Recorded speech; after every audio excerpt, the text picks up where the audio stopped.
Baik, selamat siang untuk kita semua. Senang sekali kita semua hadir di tempat ini pada saat ini guna mendengar paparan pendidikan yang diberikan oleh Bapak Dr. Randus Obed Romanus SPD MPD. Nah, untuk berikutnya kita sambut inilah dia Dr. Randus Obed Romanus SPD MPD.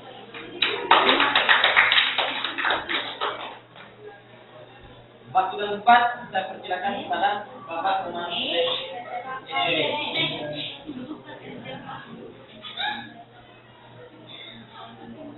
Selamat siang semuanya. Terima kasih kepada moderator yang sudah Suara. Jadi saya dari salah satu misalnya di Indiana. Pada kesempatan ini saya akan memberikan materi bahasa membentuk orang menjadi orang yang baik dan benar. Nah, di sini banyak hal yang terjadi bahwa orang itu melahirkan suatu ide atau gagasan itu bukan dari orang-orang yang tidak baik dari orang Indonesia.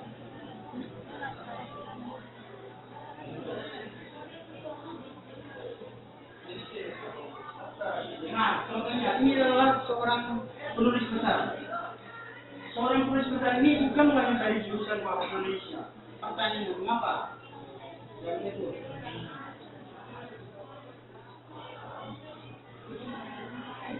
Kemudian ada juga adalah presenter. Mengapa? Presenter juga tidak lahir dari jurusan bahasa Indonesia. Ini adalah suatu hal yang fakta. Dan ini faktanya ini suatu yang harus nyata. Jadi itu harus perlu kita patut untuk bertanya. Nah, sebetulnya hasil dari presenter yang ada di Indonesia. Nah, presenter ini adalah bukan dari jurusan bahasa Indonesia. Kemudian berikut. Nah, mengapa dia dari penulis besar majalah koran Jumat juga bukan dari majalah bahasa Indonesia? Yang menjadi koran Kompas dari Jawa Pos. Ada apa dengan pembelajaran bahasa Indonesia dan bahasa Indonesia? Kemudian ada statistik yang sudah ini harus semua kita nyata. Dari 100 siswa di sini kelas 1 diminta membaca berita koran lokal yang dapat membuka kembali berita itu tersebut. Dengan halnya hanya 8 atau 2%.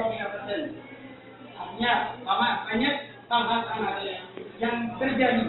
Bahkan setelah melakukan pendidikan entah SMP dan SMA, suruh melakukan membaca sebuah majalah atau materi yang sudah dibaca untuk menggali kembali banyak hal yang terjadi tidak memahami. Kemudian ada lagi dari 100 siswa yang ini hal yang sangat nyata.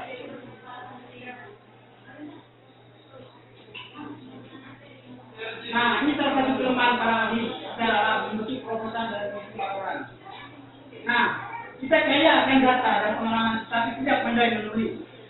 Banyak suatu katakan gelar profesi dosen, gelar doktor, tetapi mereka itu ilmu pengetahuannya sudah mereka tahu atau lain sudah ada, tetapi pengetahuan yang sudah mereka miliki tidak bisa menjalankan kembali.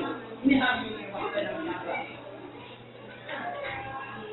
Nah, berapa pertanyaan? Intensitas apa saja yang ingin dipandai siswa SD, SMP, dan SMA? Berarti mereka sudah diketahui bahwa karena prinsip yang mereka sudah miliki adalah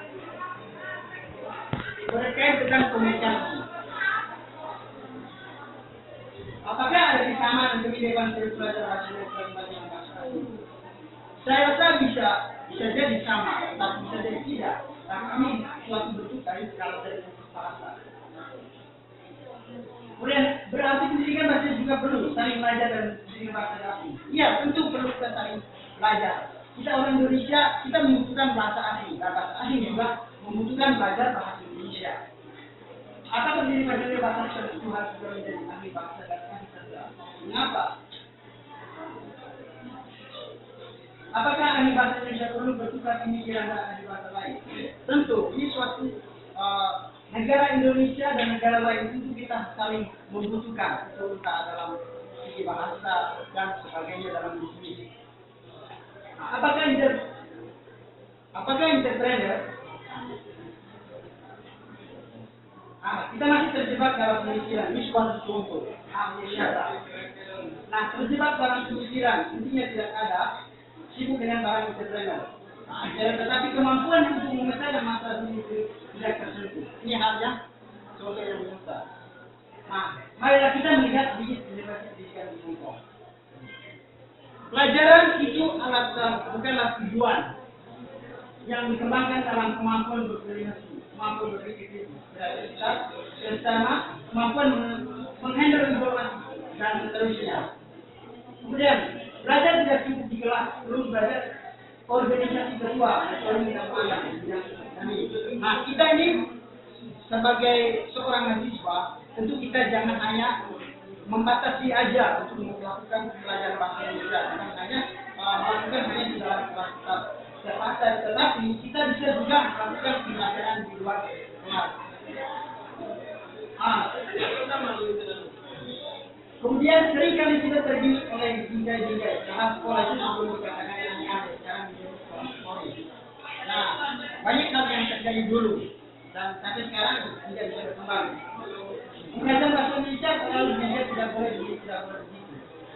Iya, memang ini fakta universal bahwa belajar bahasa Indonesia banyak hal yang harus peraturan yang seperti ini dan seperti ini. Padahal tidak seperti itu, tapi bahasa Indonesia sebagai alat untuk mengatur kita perantara untuk menyambung komunikasi antara pihak satu dan pihak yang lain.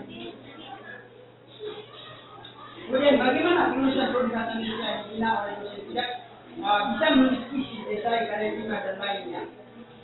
Ya memang waktu yang sama tidak memiliki kompeten dalam pergaulan relasi dengan antara orang lain dan orang-orang yang sekitarnya. Semua dia berbahasa dan bercerita semua bisa dilatih. Dosen tidak harus menjadi model, tidak. Tetapi harus bisa menjadi pelatih dan nilai yang lain. Ya betul. Kemudian apa yang perlu dicermati harus dilakukan? Bisa jika ada kemauan, jika ada kemauan tidak ada jalan. Marilah kita bahwa untuk mencapai jurusan atau lahirnya menjadi guru besar, dosen besar, itu walaupun itu bukan lahir Indonesia. Dan hari mulai dari sekarang, yang kita jurusan bahasa Indonesia bisa menghasilkan bahwa presenter yang baik adalah lahir dari bahasa Indonesia sendiri. Apa yang harus dicermati dilakukan di dalam pengajaran bahasa Indonesia? Ini hal poin yang paling penting. Bahwa kita juga harus mulai secara ini dan penggabungan. Terima kasih. Mungkin ada yang mau tanya? Silakan. Baik, sebelum saya membuka sesi pertanyaan, kita berikan dulu buat materi kita ini. Nah, untuk berikutnya, saya berharap dari semua peserta yang ada di sini, jika ada yang belum dipahami atau belum dimengerti, silakan bertanya.